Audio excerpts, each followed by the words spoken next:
సచివాలయ సంఘం మాజీ అధ్యక్షుడు వెంకట్రామిరెడ్డిని ఉద్యోగం నుంచి డిస్మిస్ చేస్తూ జీవో అయితే జారీ చేసింది. సస్పెండ్ చేయటం కాదు, సస్పెండ్ చేస్తే మళ్ళీ కొంతకాలానికి ఉద్యోగంలో చేరతారు, అదంతా మామూలే.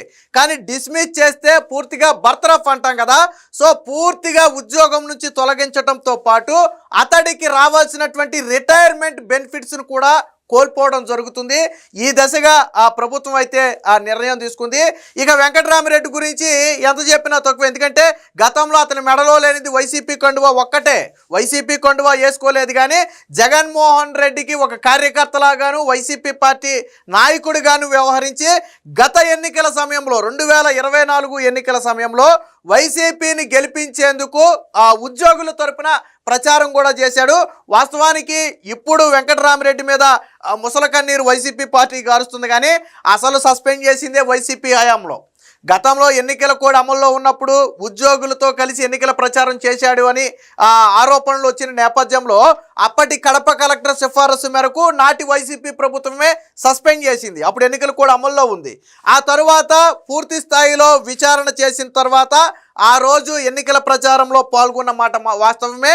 ముఖ్యంగా ఆర్టీసీ కార్మికులను ప్రభుత్వానికి అనుకూలంగా మార్చి, అప్పటి ప్రభుత్వానికి అనుకూలంగా మార్చి ఓట్లు వేయమని చెప్పి కరపత్రాలు పంచినట్లుగా ఆ విచారణలో తేరటంతో ఎన్నిక అంటే కోడ్ ప్రకారం, అంటే ఉద్యోగ సంఘాలకు సంబంధించినటువంటి కొన్ని నియమ నిబంధనల ప్రకారం వెంకట్రామిరెడ్డి మీద ఆ డిస్మిస్ వేట్ అయితే వేసింది. దీనికి గాను ముందుగానే ఏపీపీఎస్సీ నుంచి అనుమతి కూడా తీసుకుంటే ఏపీపీఎస్సీ కూడా ఆధారాలన్నీ పరిశీలించిన తర్వాత ఆ ఉద్యోగి మీద డిస్మిస్ వేయటానికి ఎటువంటి అభ్యంతరం లేదని చెప్పి గ్రీన్ సిగ్నల్ ఇవ్వడంతో నిన్న ప్రభుత్వం అయితే ఆ జీవో జారీ చేసింది. దీని మీద వైసీపీ పార్టీ ముసల కన్నీరు గార్చింది. అసలు మొదలు సస్పెండ్ చేసిందే జగన్మోహన్ రెడ్డి హయాంలో. అయితే వెంకట్రామిరెడ్డి ఉద్యోగ సంఘ నాయకుడు కాదు, ఫంక్తో వైసీపీ కార్యకర్త. ఎందుకు వైసీపీ కార్యకర్త ఉన్నామంటే వెంకట్రామిరెడ్డి భార్య పేరు శ్వేత. ఉమ్మడి ఆంధ్రప్రదేశ్ ఉన్నప్పుడు ముషీరాబాద్ ప్రాంతంలో గతంలో అప్పుడు జడ్పీటీసీ ఎంపీటీసీ ఎన్నికల సమయంలో పోటీ చేయటమే కాకుండా వైసీపీ కార్యక్రమాలలో తరచుగా పాల్గొంది. రెండోది ఏంటంటే గతంలో కూటమి ప్రభుత్వం ఉన్నప్పుడు 2019 సమయంలో కరెక్ట్గా ఎన్నికలకు ముందు సాక్షికి ఒక ఇంటర్వ్యూ ఇచ్చి ఇది పూర్తిగా ప్రభుత్వ వ్యతిరేక ప్రభుత్వం, ఉద్యోగి వ్యతిరేక ప్రభుత్వం అని చెప్పి చంద్రబాబు ప్రభుత్వం మీద అప్పట్లో బురద జల్లాడు. కట్ చేస్తే జగన్ వచ్చిన తర్వాత ఉద్యోగులకు రావాల్సినటువంటి ఎటువంటి బెనిఫిట్స్ రాకపోతే ఆర్థిక పరిస్థితుల దృష్ట్యా మేము అన్నీ అర్థం చేసుకుంటామని చెప్పి జగన్మోహన్ రెడ్డికి వంతపాడాడు. మరి ఇలాంటి వ్యక్తిని ఎలా చెప్పుకుంటారు ఉద్యోగ సంఘ నాయకుడని? ఉద్యోగ సంఘ నాయకుడు అంటే పార్టీలతో సంబంధం లేకుండా ఉద్యోగుల హక్కుల కోసం పోరాడాలి. కూటమి ప్రభుత్వం ఉందా, జగన్ ప్రభుత్వం ఉందా అనేది ఇక్కడ ప్రశ్న కాదు. ఎవరున్నా సరే, ఎవరు మేలు చేస్తే వాళ్ళకి అనుకూలంగా ఉండాలి. ఎవరైనా ఉద్యోగులకు కీడు చేస్తే ఖచ్చితంగా ప్రశ్నించాలి. కానీ ఇక్కడ రివర్స్లో చంద్రబాబు గారు ఉద్యోగులకు మేలు చేస్తే ఆయన మీద విమర్శలు చేసి, జగన్మోహన్ రెడ్డి ఉద్యోగులకు కీడు చేస్తే ఆయన్ని పొగిడేటువంటి పరిస్థితి. మరి ఎలాంటి వ్యక్తిని ఉద్యోగ సంఘ నాయకుడిగా ఎలా చెప్పుకుంటారు? సో దీనికి సంబంధించినటువంటి వార్త వచ్చింది. అలాగే వెంకట్రామిరెడ్డి ఉద్యోగ సంఘ నాయకుడు కాదు, వైసీపీ కార్యకర్త అనడానికి నా దగ్గర కొన్ని ఆధారాలు ఉన్నాయి, అవి కూడా నేను ఒకసారి చూపిస్తాను. వెంకట్రామిరెడ్డిపై వేటు, నాడు వైసీపీ కోసం ఎన్నికల ప్రచారం. ప్రజా రవాణా మిత్రులారా, ప్రభుత్వ రుణం తీర్చుకోండి అంటూ డిపోల్లో కరపత్రాలు, ఆర్టీసీ డిపోల్లో కరపత్రాలు పంచారు. అప్పటి ప్రభుత్వం అంటే వైసీపీ ప్రభుత్వ రుణం తీసుకోండి, మీకు ఆ ప్రభుత్వం చాలా చేసిందని చెప్పి కరపత్రాలు పంచాడు. రుజువైన ఎన్నికల కోడ్ ఉల్లంఘన, వైసీపీ హయాంలోనే సస్పెన్షన్, పూర్తి స్థాయి విచారణ తర్వాత నేడు డిస్మిస్. ప్రభుత్వ నిర్ణయాన్ని సమర్థించిన ఏపీపీఎస్సీ డిస్మిస్ చేయటం వల్ల ఏంటంటే తన పూర్తిగా రిటైర్మెంట్ బెనిఫిట్స్ ఏవైతే ఉంటాయో వాటిని కూడా పూర్తిగా కోల్పోయి జీరో అయిపోయే పరిస్థితి. అంటే ఇప్పటి వరకు ఆయన ఉద్యోగం చేసి సంపాదించుకున్నది ఏదైతే ఉంటే అది ఉండాలి తప్ప ఇక నుంచి ప్రభుత్వం నుంచి అతనికి ఏ రూపంలో కూడా సింగిల్ రూపీ కూడా రాదు. డిస్మిస్ చేయటం వల్ల జరిగేటువంటి నష్టం అది. ఆంధ్రప్రదేశ్ సచివాలయ ఉద్యోగుల సంఘం మాజీ అధ్యక్షుడు కాకర్ల వెంకట్రామిరెడ్డిని ఉద్యోగం నుంచి శాశ్వతంగా తొలగిస్తూ ప్రభుత్వం నిర్ణయం తీసుకుంది.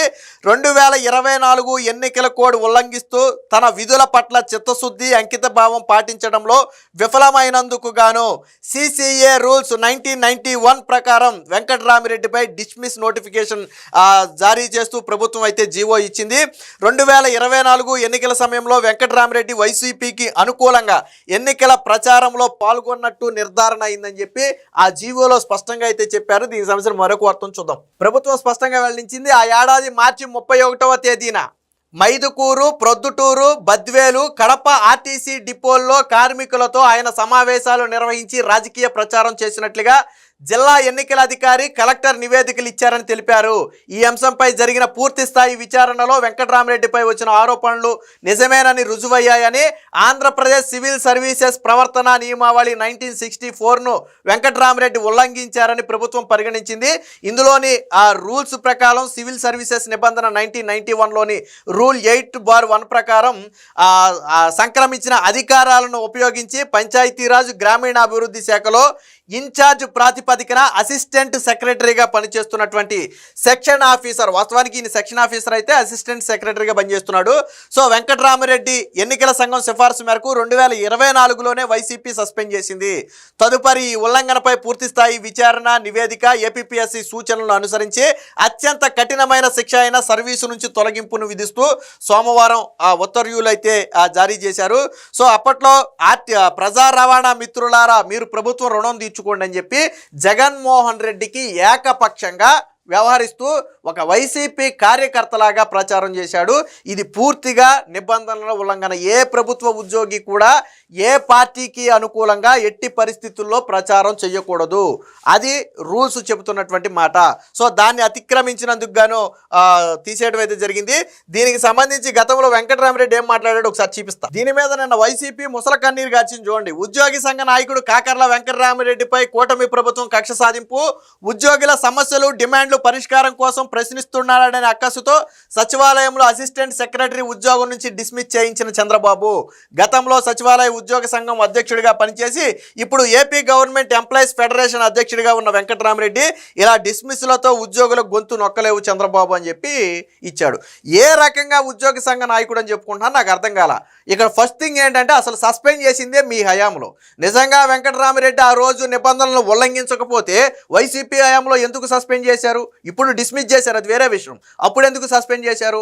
రెండోది, నువ్వు ఉద్యోగ సంఘ నాయకుడు అంటున్నావు కదా, ఏమాత్రం ఉద్యోగ సంఘ నాయకుడు నేను చూపిస్తా చూడు ఒకసారి. ఇది 2014లో వచ్చినటువంటి పోస్ట్. ఇది వైఎస్ఆర్సీపీ నాయకులపై అక్రమ కేసులు, ముషీరాబాద్ నియోజకవర్గంలో పార్టీ పోస్టర్లు అంటిస్తున్నారని 5 మంది వైఎస్ఆర్సీపీ కార్యకర్తలతో పాటు ముషీరాబాద్ నియోజకవర్గంలో పోటీ చేయబోయే అభ్యర్థి శ్వేతా వెంకట్రామిరెడ్డి. ఎవరి శ్వేతా వెంకట్రామిరెడ్డి అంటే ఇప్పుడు మనం మాట్లాడుకున్నటువంటి కాకర్ల వెంకట్రామిరెడ్డి భార్యే ఈ శ్వేతా వెంకట్రామిరెడ్డి. సో ఈవిడ మీద కూడా కేసు పెట్టారని చెప్పి మిగతా అన్ని పార్టీలు బ్యానర్లు ఉన్నప్పటికీ కూడా పోలీసులు మా బ్యానర్లే తొలగించారని చెప్పి అప్పట్లో మాట్లాడింది. ఇది ఈవిడ స్వయంగా ఆ స్టేషన్లో కూర్చుంది. ఉమ్మడి ఆంధ్రప్రదేశ్ అప్పుడు నేను చెప్పేది ఇక్కడ చూడొచ్చు మీరు. ఇకపోతే దీనికి సంబంధించిన మరొక వార్త కూడా చూడండి. ముషీరాబాద్ నియోజకవర్గం అడిక్మెట్లో వైఎస్ విగ్రహానికి నిప్పు పెట్టినందుకు నిరసనగా విగ్రహాన్ని పాలతో అభిషేకం చేసి పూలమాల వేస్తున్నటువంటి శ్వేతా వెంకట్రామిరెడ్డి. ఇది కూడా ఆవిడే, ఇప్పుడు మనం మాట్లాడుకున్న వెంకట్రామిరెడ్డి భార్య. ఇదిగో ఇక్కడ చాలా స్పష్టంగా కనపడుతుంది చూడండి. ఎవరు ఈవిడ? వెంకట్రామిరెడ్డి భార్య. వైసీపీ పార్టీలో ఉమ్మడి ఆంధ్రప్రదేశ్ ఉన్న సమయంలో వైసీపీ పార్టీలో క్రియాశీలకంగా వ్యవహరించినటువంటి వ్యక్తి. జగన్మోహన్ రెడ్డికి ఎందుకు తొత్తుగా మారాడు, వైసీపీ పార్టీకి ఎందుకు తొత్తుగా మారాడు అంటే ఇందుకే తొత్తుగా మారాడు. స్వయంగా నీ భార్యే ఎన్నికల్లో పాల్గొంది. దానికి ఉదాహరణ ఇదిగో ఈ ఫోటో కనపడేది ఆవిడే. మెడలో వైసీపీ జెండాలు చూడండి ఒకసారి. స్వయంగా ఎన్నికల్లో ఆ రోజుల్లో ఆవిడే స్వయంగా పార్టీలో పాల్గొంది.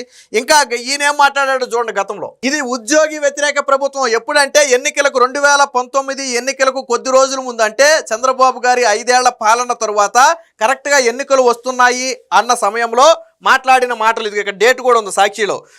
31 మార్చి 2019 సరిగ్గా ఎన్నికలకు కొద్ది రోజులు 2-3 నెలల ముందు ఇచ్చినటువంటి ఇంటర్వ్యూ. ఏమి ఇచ్చారు చూడండి ఇందులో. ఇది ఉద్యోగి వ్యతిరేక ప్రభుత్వం అంటే అప్పటి చంద్రబాబు ప్రభుత్వాన్ని ఉద్యోగి వ్యతిరేక ప్రభుత్వం అంట. ఉద్యోగులకు స్వేచ్ఛగా పనిచేసే అవకాశం లేదంట. 50 ఏళ్లకే బలవంతపు పదవీ విరమణ జీవోలు రూపొందించిన ఘనత ఆ ప్రభుత్వం అందంట. 5 ఏళ్లలో ఒక్క ఉద్యోగికి కూడా సెంటు ఇవ్వలేదంట. మరి గత 5 ఏళ్లలో ఎంతమంది ఉద్యోగులకు సెంటు భూమి ఇచ్చారు? చంద్రబాబు గారి హయాంలో ఇవ్వలేదని విమర్శించావు కదా, మరి జగన్మోహన్ రెడ్డి హయాంలో ఎంతమందికి ఇచ్చాడు? జగన్మోహన్ రెడ్డి 1 సెంటాన్ని ఇచ్చాడా? పోనీ నీకు ఇచ్చాడా? వాళ్ళకి సంగతి ఎందుకు కానీ నీకు ఇచ్చాడు 1 సెంటు భూమి? ఇవ్వలేదు కదా. కానీ అంతే, 1,00,000 ఉద్యోగాలు భర్తీ చేయకుండా మాపై పనిభారం, అబ్బా శబాష్, 1,00,000 ఉద్యోగాలు భర్తీ చేయకుండా మాపై పనిభారం పెంచారంట. జగన్మోహన్ రెడ్డి 1,00,000 ప్రభుత్వ ఉద్యోగాలు భర్తీ చేశాడా? నేను అడుగుతున్నా. అప్పట్లో నువ్వు కూటమి ప్రభుత్వాన్ని ప్రశ్నించినే, ఈ కూటమి ప్రభుత్వంగా చంద్రబాబు గారి ప్రభుత్వాన్ని నువ్వు ప్రశ్నించింది అప్పట్లో. మరి జగన్మోహన్ రెడ్డి 1,00,000 ఉద్యోగాలు భర్తీ చేశాడా? నువ్వు చెప్పిన 1,00,000 ఇది. మరి 1,00,000 ఖాళీలు ఎక్కడున్నాయని నువ్వు చెప్పావో నాకైతే తెలియదు. భర్తీ చేశాడా 1,00,000 ఉద్యోగాలు? చేయలేదు. మా డబ్బులు తీసుకుని హెల్త్ కార్డులు కూడా ఇవ్వలేదంట. ఉద్యోగ సంఘానికి మా తరపున పోరాడకుండా ప్రభుత్వానికి కొమ్ములు కాస్తున్నాయి. వైఎస్ జగన్ ప్రకటించిన 27% ఐఆర్ కావచ్చు, సిపిఎస్ రద్దు హామీలు కావచ్చు హర్షణీయమంట. మరి ఏమైపోయింది సిపిఎస్ రద్దు? సరే ఐఆర్ సంగతి కాసేపు పక్కన పెడదాం, ఇచ్చాడో ఇవ్వలేదో. సిపిఎస్ రద్దు ఏమైపోయింది? నువ్వు హర్షణీయం అన్నావు కదా, మరి ఎందుకు పోరాడాలా 5 ఏళ్ల పాటు? నువ్వు జగన్ నువ్వు సిపిఎస్ రద్దు అన్నావని మేము నిన్ను నమ్మావు. నువ్వు అధికారంలోకి వచ్చిన తర్వాత సిపిఎస్ రద్దు చేయలేదని ఎందుకు డిమాండ్ చేయలేదు వెంకటరామిరెడ్డి? మరి ఎలా రాయండి నా సంఘ నాయకుడు అని చెప్పుకుంటారు? ఫంక్తు వైసీపీ కార్యకర్త అయితే ఎలారా సంఘ నాయకుడు అని చెప్పుకుంటారు మీరు? సో సాక్షితో ప్రభుత్వ ఉద్యోగి ఉపాధ్యాయ పెన్షనర్ల సమైక్య కన్వీనర్ వెంకటరామిరెడ్డి ఆ తర్వాత అయ్యాళ్ళే, ఇదిగో 1,00,000 ఉద్యోగాల్ని భర్తీ చేయాలి, మాపై చేయకపోవడం వల్లే మా మీద భారం పడిందని చెప్పాడు. ఎవరికి సెంటు స్థలం ఇవ్వలేదట. జగన్మోహన్ రెడ్డి ఎంతమందికి సెంటు స్థలం ఇచ్చాడో నాకైతే అర్థం కాలేదు. డిఏలు రద్దు చేసిన ఆచరణ పోరాకలేదు. జగన్మోహన్ రెడ్డి పెండింగ్ పెట్టిన డిఏలను ఇప్పుడు చంద్రబాబు నాయుడు ఇచ్చాడు. మళ్ళీ వీళ్ళు డిఏల గురించి మాట్లాడాడు. సరే ఇది చంద్రబాబు గారి ప్రభుత్వం ఉన్నప్పుడు కదా, జగన్ ఉన్నప్పుడు మాట్లాడాడు. అది చూపిస్తా. ఇదిగో చంద్రబాబు నాయుడు ఉన్నప్పుడు ఆర్థిక పరిస్థితి గుర్తు రాలేదు, జగన్ వచ్చేటప్పటికి ఆర్థిక పరిస్థితి ఉంటుంది. రాష్ట్ర ఆర్థిక పరిస్థితి దృష్ట్యా అంగీకరించామంట. మరి చంద్రబాబు నాయుడు ఉన్నప్పుడు ఆర్థిక పరిస్థితి గుర్తు రాలేదా? చంద్రబాబు నాయుడు 2014లో కట్టుబట్టలతో ఆయన బయటకు వచ్చేసి రాజధాని లేనటువంటి పరిస్థితి, ఉద్యోగులకు జీతాలు ఇవ్వడానికి ఇబ్బంది పడే పరిస్థితుల్లో ఆయన రాష్ట్రాన్ని చక్కబెట్టుకుంటూ వస్తే ఆ రోజు ఆర్థిక పరిస్థితి కనపడాల ఈ కళ్ళకి. కానీ జగన్ వచ్చేటప్పటికి ఉద్యోగులకు కావాల్సిన బెనిఫిట్స్ కోసం అడగటం మానేసి ప్రస్తుత ఆర్థిక పరిస్థితుల దృష్ట్యా జగన్ ఏది చెప్తే అది మేము అంగీకరించామంట. నువ్వెవడవు అంగీకరించడానికి? నువ్వెవడవు అసలు అంగీకరించడానికి? సచివాలయ ఉద్యోగుల సంఘం అధ్యక్షుడు వెంకటరామిరెడ్డి ఫిట్మెంట్ కొంచెం తగ్గినా రాష్ట్ర ఆర్థిక పరిస్థితి దృష్ట్యా అంగీకరించామని సచివాలయ ఉద్యోగుల సంఘం అధ్యక్షుడు వెంకటరామిరెడ్డి వెల్లడించాడు. ఒమిక్రాన్ వస్తున్నందున రాష్ట్ర ఆర్థిక పరిస్థితి ముందు ఎలా ఉంటుందో తెలియడం లేదు. ప్రభుత్వం ప్రకటించిన 23% ఫిట్మెంట్కు అంగీకరిస్తున్నాం. ఒక్క ఫిట్మెంట్ తప్ప మిగిలిన అంశాలు మేము ఊహించిన దానికంటే మిన్నగా వచ్చాయంట. అంటే వీడు అనుకున్న దానికంటే ఎక్కువే ఇచ్చాడంట. గట్టిగా ఫిట్మెంట్ విషయంలో నిలదీయలేకపోయాడు. పైగా రేపొద్దున ఏదో విపత్తు రాబోతుంది, ఆర్థిక పరిస్థితి ఎలాగుంటుందో తెలియదు కాబట్టి మేము సాక్రిఫైస్ చేసామని చెప్పి మాట్లాడాడు. అదే చంద్రబాబు ప్రభుత్వం ఉన్నప్పుడు ఇది ప్రభుత్వ ఉద్యోగుల వ్యతిరేక ప్రభుత్వం, చంద్రబాబు నాయుడికి చిత్తశుద్ధి లేదు, మాకు హెల్త్ కార్డులు ఇవ్వలేదు, మాకు సెంటు భూమి ఇవ్వలేదు అని మాట్లాడాడు. జగన్మోహన్ రెడ్డి హయాంలో 1వ తారీఖుని జీతాలు ఇవ్వకపోతే కనీసం నోరెత్తలేని వాడు ఎలారా ఉద్యోగ సంఘ నాయకుడు అని చెప్తారు? ఫంక్తు వైసీపీ కార్యకర్త మెడలో కండువా వేసుకుని తిరిగాడు. ఆ కండువా ఒకటే లేదు, ఇండైరెక్ట్గా వేసుకుని తిరిగాడు. ఆల్రెడీ వీళ్ళ భార్య వైసీపీ పార్టీనే. అది వీళ్ళ చరిత్ర. ఇలాంటి వాడికి వైసీపీ పార్టీ వెనకమాల ఒత్తాసు పలకటం. అంటే వాళ్ళ బాధ కూడా ఏంటంటే పాపం జగన్మోహన్ రెడ్డిని నమ్ముకున్న వ్యక్తి ఈరోజు బలైపోయాడని వాళ్ళ బాధ అయి ఉండదు. బహుశా అంతకు మించి ఏమి ఉండదు. ఏది ఏమైనా ఈరోజు కూటమి ప్రభుత్వం అయితే ఒక సంచలన నిర్ణయం తీసుకుంది. ఉద్యోగి సంఘం ముసుగులో ఆ రోజు వైసీపీకి కొమ్ముగాసి నిజంగా ఉద్యోగులకు కీడు చేసి ప్రభుత్వం ఆ రోజు ఎటువంటి బెనిఫిట్స్ ఇవ్వకపోయినా అన్నిటికీ అంగీకరిస్తున్నట్టుగా ఉద్యోగులను భయపెట్టి బెదిరించినటువంటి వ్యక్తి ఉద్యోగ సంఘ నాయకుడు వెంకటరామిరెడ్డి. ఆ రోజు జగన్ మీద ఎవరు ఎదురు తిరగకుండా అడ్డుకున్నది వీడే. మరి అలాంటి వ్యక్తిని డిస్మిస్ చేయడంలో తప్పేముంది? ఏది ఏమైనా ఈరోజు కూటమి ప్రభుత్వం తీసుకున్న నిర్ణయం పట్ల